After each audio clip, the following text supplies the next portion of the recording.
Bismillahirrahmanirrahim. Assalamualaikum warahmatullahi wabarakatuh. Alhamdulillahi rabbil alamin. Wa bihi nasta'inu ala umuri dunya waddin. Wassalatu wassalamu ala asyrafil anbiya wal mursalin wa ala alihi wa sahbihi ajma'in. Puja dan puji syukur senantiasa kita panjatkan pada Allah Subhanahu wa taala. Kemudian selawat dan salam pada baginda Nabi besar Sayyidina Muhammad sallallahu alaihi wasallam serta keluarga dan para sahabatnya sekalian. Wa ba'd. Sahabat jemaah yang dimuliakan Allah Subhanahu wa taala, kesempatan pagi hari ini saya ingin menyampaikan satu pelajaran dari surah Al-Kahfi. Jadi di dalam surah Al-Kahfi Allah Subhanahu wa taala menyebutkan ada 3 peristiwa yang berbicara dan mengajarkan kepada kita tentang bagaimana satu situasi-situasi yang membuat seharusnya kita bersikap. Ada situasi yang pertama, ini situasi yang pada umumnya orang pada panik, yaitu situasi kita menjumpai jalan buntu. Ini digambarkan oleh Al-Quran tentang Ashabul Kahfi. Di sana kita tahu bersama bahwa ada sekelompok anak muda yang mempertahankan imannya di masa itu, diancam oleh pihak penguasa untuk kembali ke agama nenek moyang. Menurut riwayat ini kisah di antara setelah wafatnya Nabi Isa alaihissalam. Tapi mereka bertahan dengan keimanannya. Lalu dalam perjalanannya akhirnya mereka dikejar oleh penguasa, hingga akhirnya mereka ketemu jalan buntu masuk ke dalam gua. Nah, dalam persepsi yang terbangun iman yang benar ini, ketika masuk ke dalam goa, ini kan buntu, nggak tahu lagi mau kemana, berapa lama di goa juga nggak jelas. Tapi ada doa yang luar biasa keluar dari lisan para ashabul kahfi, yaitu a'udzubillahi minasyaitonirrajim, bismillahirrahmanirrahim. Idh awal fityatu ilal kahfi faqalu Rabbana atina min ladunka rahmatan wa hayyi' lana min amrina rasyada. Ketika Ashabul Kahfi ini masuk ke dalam goa, langsung mereka berdoa, Rabbana atina min ladunka rahmah. Ya Allah, berikanlah kepada kami min ladunka, dari sisimu, rahmat. Nanti kita bisa pahami lebih lanjut kenapa pilihannya miladunka bukan min indika.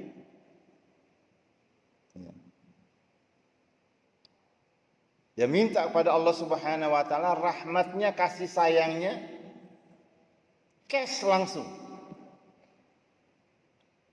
tanpa harus ada bayar ini bayar itu gitu. Macam cerita 3 pemuda yang masuk ke dalam goa, lalu kemudian tertutup dengan batu besar, lalu kemudian mereka harus keluar dengan wasilah. Satu persatu menyebutkan wasilahnya. Nah, kalau miladunka ini dia nggak mau pakai wasilah lagi, langsung minta gimana caranya dapat rahmat. Pokoknya dari sisi kamu, cash. Ya, nggak perlu wasilah-wasilahan. min ladunka rahmah wa hayyi lana min amrina rasyada. Juga minta fasilitas pada Allah Subhanahu wa taala supaya jalan kebenaran ini terlihat jelas di depan matanya. Muhayya itu tersedia semuanya.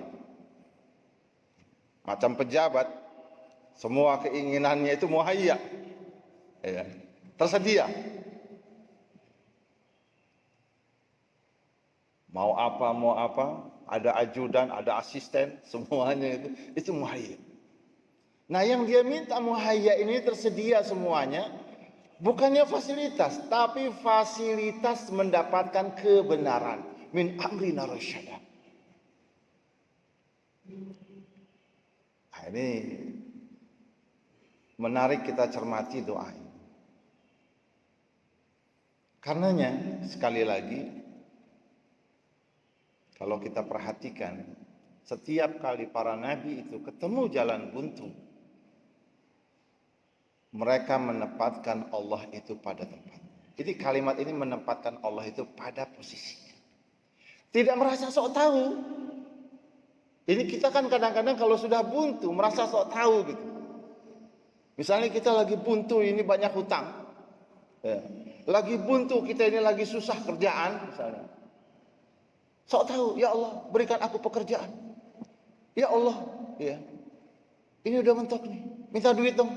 Gitu. Sok tahu gitu. Padahal boleh jadi itu bagian dari cara Allah mendidik kita. Kadang-kadang di sini saya juga melihat ada sebuah ungkapan dari Rabi'ah Adawiyah ketika dia sakit. Lalu dia tidak berobat. Ditanya kenapa nggak berobat? Kalimat ini menarik ini. Dia katakan, kekasihku, maksudnya Allah Subhanahu wa taala, sekarang lagi senang melihat saya sakit. Nanti kalau lagi disenang saya ngelihat saya sembuh, juga sembuh sendirinya. Logika tauhidnya ini yang dahsyat. Nah, Ashabul Kahfi mengatakan, wahai, minta semuanya disediakan, tapi untuk urusan yang benar, jalan yang benar. Karena kami sedang berjuang pada jalan yang benar. Lalu kemudian ternyata mentok. Kami yakin ini maunya kamu.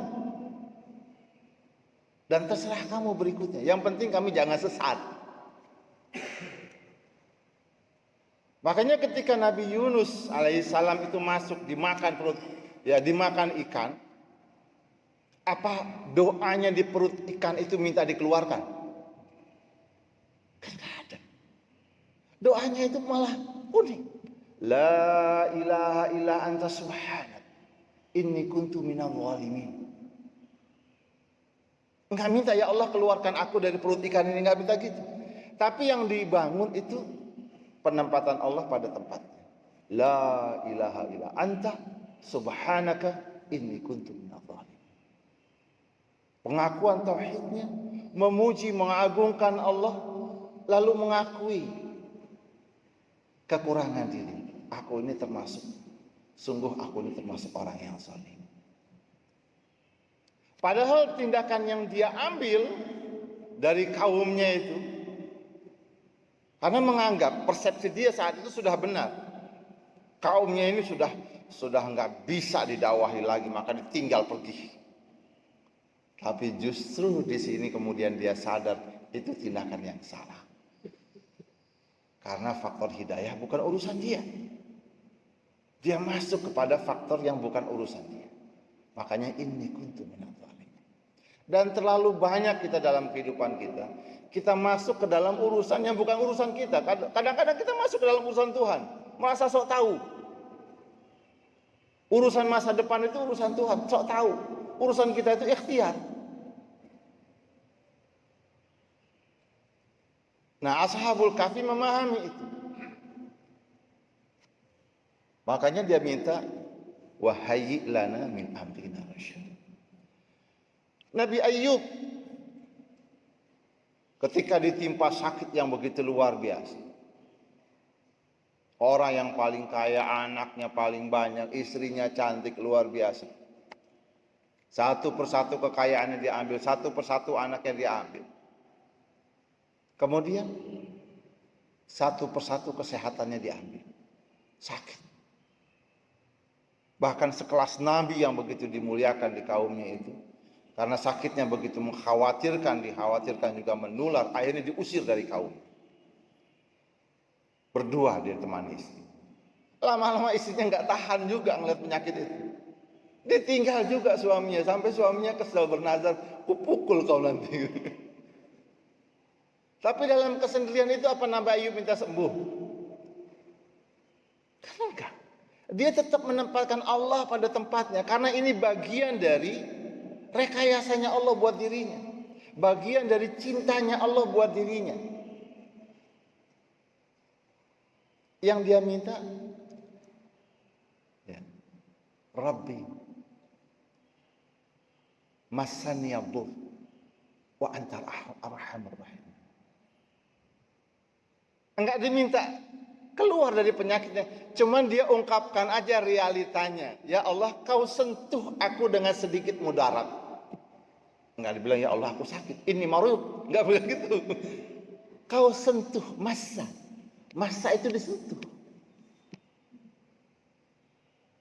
Sementara kita kalau kena sakit sedikit tuh rasanya dapat musibah gitu, dapat azab. Teriak-teriak, wah nggak sanggup.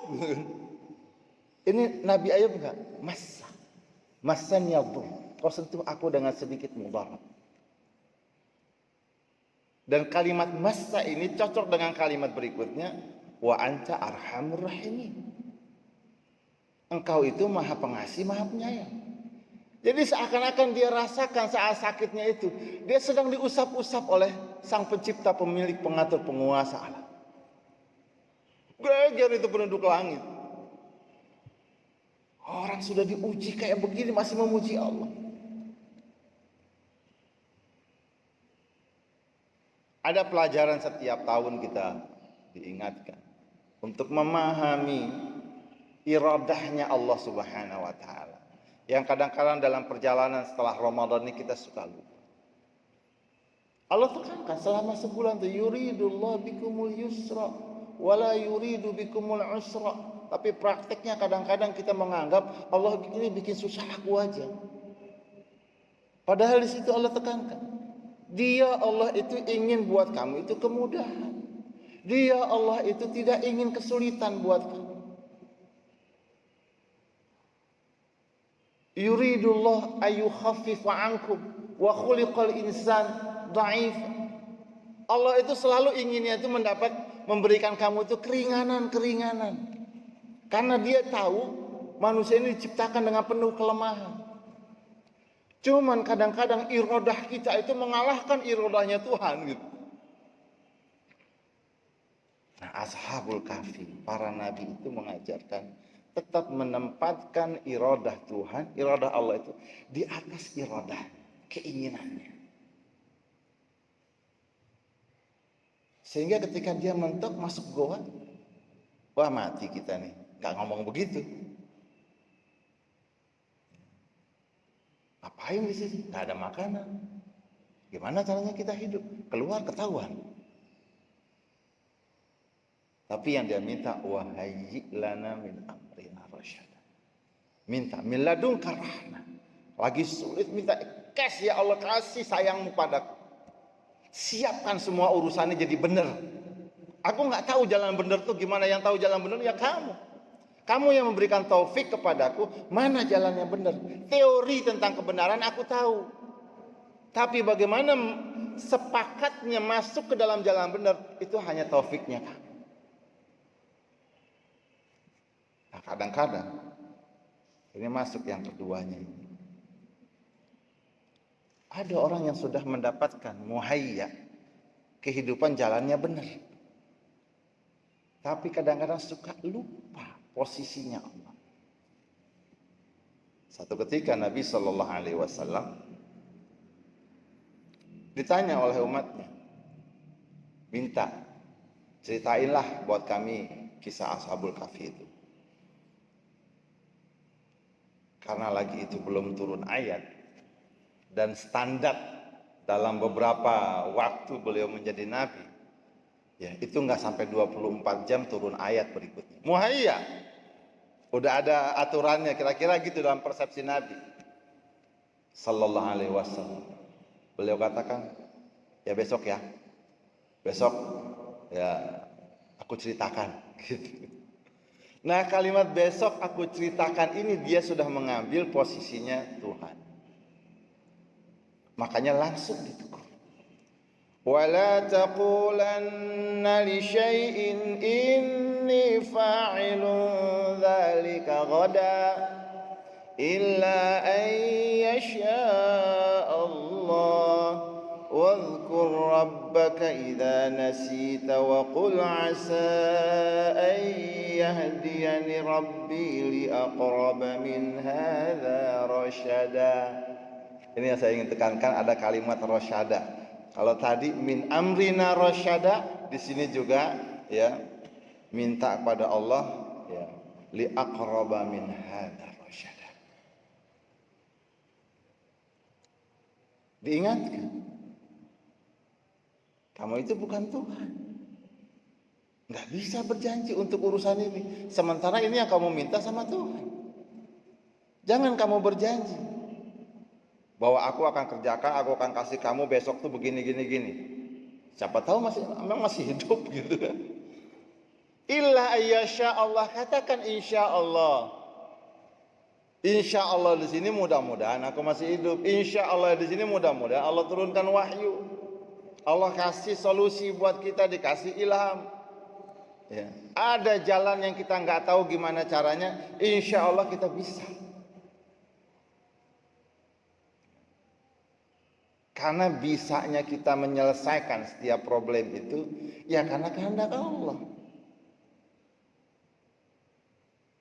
Di sini sahabat jemaah yang dimuliakan Allah Subhanahu wa taala, ada satu pelajaran yang mahal ketika Nabi sallallahu alaihi wasallam mengajarkan kepada kita doanya.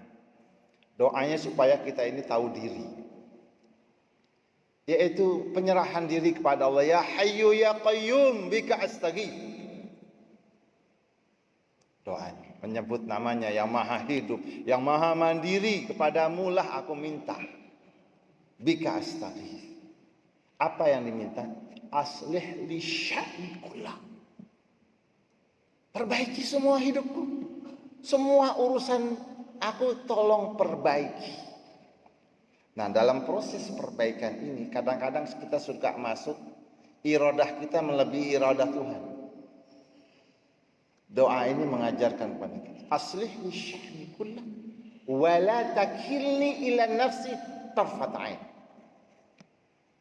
Jangan kasih kesempatan kepada diriku, sekejap mata saja aku merasa mampu menyelesaikan. Sekejap mata saja.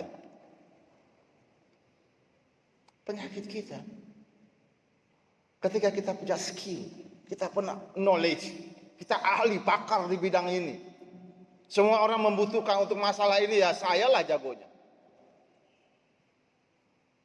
Lalu setiap ada pertanyaan, silakan jemaah, ada pertanyaan apa? Rasanya dia pertanyaan itu bisa dijawab ala kulli syai'in qadir gitu. Nah, penyakit itu berbahaya.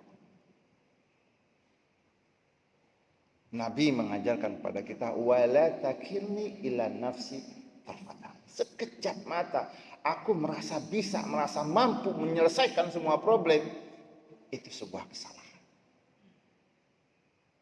Nabi ditegur di sini.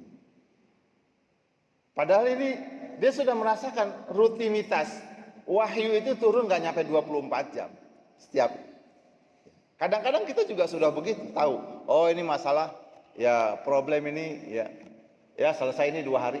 Ya gitu. Rutin, memang sudah rutin dia lakukan. Tapi siapa tahu tiba-tiba dia sakit segala macam. Harusnya dibilang insya Allah selesai 2 hari. Itu lebih sopan. Menempatkan Allah pada tempatnya. Nah, biasanya kelakuan seperti itu, faktornya itu bukan karena kita zalim, lupa faktornya. Ya, makanya pada ayat berikutnya, wazkur rabbaka idza nasit. Ya. Sebutlah nama Tuhanmu kalau kamu lupa. Lalu mohonlah kepada Allah, wadzkur rabbaka idza nasit, wa qul, katakan, asa ayyahdiyani rabbi li aqraba hadza rasyad. Mudah-mudahan, mohon pada Allah, ya mudah-mudahan Tuhanku ya menunjukkan kepada aku jalan yang lebih dekat kepada kebenaran. Wadhkur rabbaka idza nasit. Yang ketiga, sampai jam berapa ya? Sudah selesai. Ada yang ketiga, kalimat idza nasit, yaitu kisah Nabi Musa alaihissalam ketika diingatkan oleh Allah Subhanahu wa taala saat dia salah membuat statement. Saat itu kaumnya Bani Israel bertanya kepada Musa alaihissalam, "Ya wahai Musa, adakah sekarang ini orang yang lebih pandai dari kamu?" Persepsi Nabi Musa, dia itu nabi. Dia jawab tidak ada. Tapi tidak ada di sini maksudnya bukan sombong. Persepsi dia ini nabi. Ilmu yang paling tinggi ya ilmu nabi, karena itu wahyu. Ilmu semua paling tinggi itu wahyu. Setelah itu pengalaman, khibrah.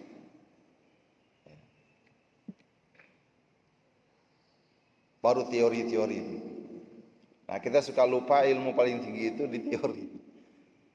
Wahyu paling tinggi. Jadi dia katakan tidak ada yang lebih alim. Cuman kalimat itu ditegur oleh Allah Subhanahu wa taala. Enggak boleh ngomong begitu, walaupun betul ilmu paling tinggi wahyu, tapi kalau kamu menisbatkan kamu paling alim itu salah. Dalam riwayat dikatakan tegurnya itu unik. Ada burung kecil ya pas kena ujung hidungnya. Salah nih. Dia tanya kepada Rabbnya, memangnya ada yang lebih alim? Ada. Wa fawqa kulli dzi ilmin alim. Setiap ada orang alim, ada lagi yang lebih alim. Gak boleh merasa paling pintar. Semangat. Nah, yang menariknya di sini, Nabi Musa alaihissalam itu, inilah karakter para nabi, itu punya semangat belajar.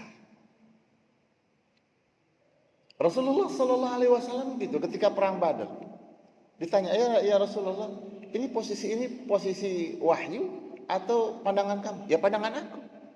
Kalau pandangan kamu, ya aku punya pandangan ini kurang tepat, bagusnya di situ. Ya, oh iya benar juga.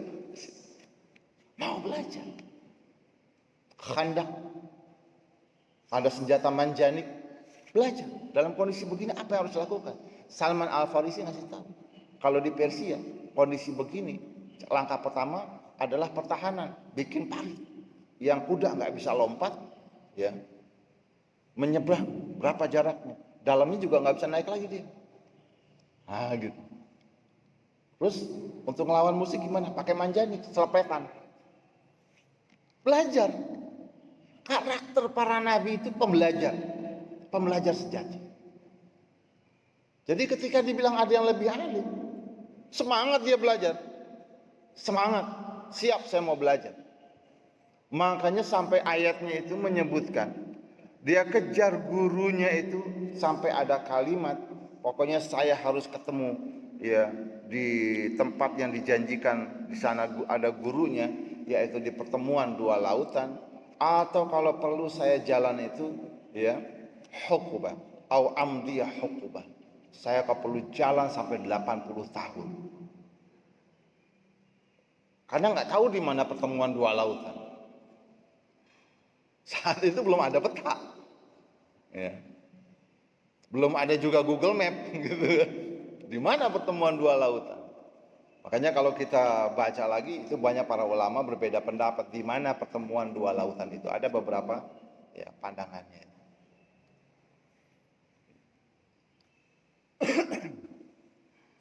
Nah, au amdiyah hukuba, perjalanan 80 tahun. Dia jalan semangat. Saking semangatnya, ketika ada kode kamu sudah sampai, lupa. Tadi wadhkur rabbaka idza nasit. Dan ternyata di sini kodenya itu, di tempat itu tiba-tiba makanan ikannya itu bisa hidup kembali dan bisa masuk ke dalam laut. Itu kodenya. Musa jalan terus. Ini stafnya, ini asistennya mau ngomong lupa. Ingat-ingatnya ketika sudah perlu waktu makan, duduk, ya, keluarin makanan. Baru asisten bilang, tadi saya mau bilang, ini makanan kita hilang. Ya, lompat tiba-tiba. Kata Nabi Musa, nah itu kodenya. Cuman yang menarik ungkapan dari Yusha bin Nun ini, dia katakan, qala ara'aita id awayna ila sakhrati fa inni nasitul hut wa ma ansanihu illa syaitanu an adhkura. Itu kalimatnya. Tadi ketika ketemu batu besar itu, aku lupa mau menyampaikan kepada kamu tentang ikan kita.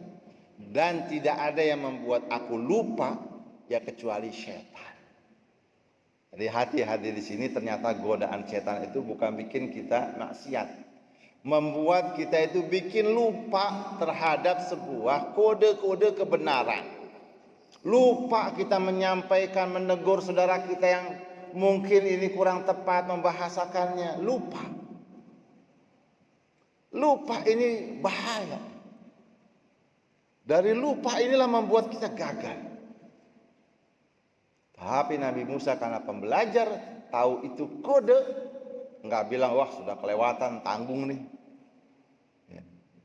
Fartadda ala atharihi maqasas. Langsung dia balik lagi ngikuti jejak yang tadi dia jalan. Ketemu. Nah, di sini yang menariknya adalah ketika ketemu dengan gurunya ini, apa pelajarannya? Kata gurunya, langsung pelajaran pertama, kamu nggak bisa sabar. Wa kaifa tasbiru ala ma lam tuhit bihi khubra. Di sini ada pelajaran. Mana mungkin kamu sabar? Ilmu yang kamu mau pelajari ini, ilmu yang kamu belum punya khibrah, belum punya experience, belum punya pengalaman di bidang itu.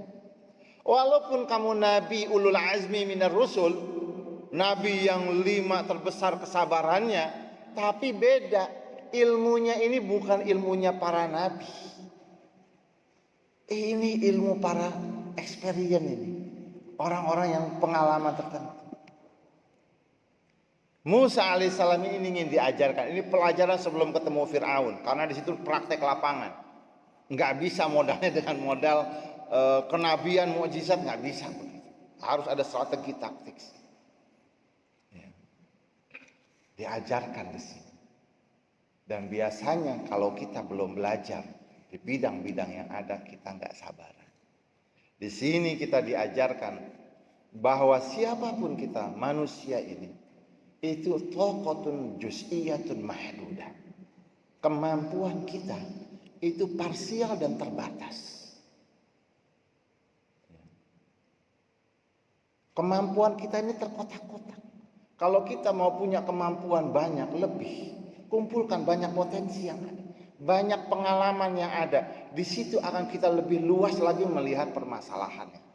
Di situ akan membuat kita jauh lebih sabar. Sudah parsial, terbatas pula. Nah, kalau tenaga kita ini, kemampuan kita ini mau makin tidak terbatas, kumpulkan orang dari berbagai macam ilmu dan bidang pengalaman.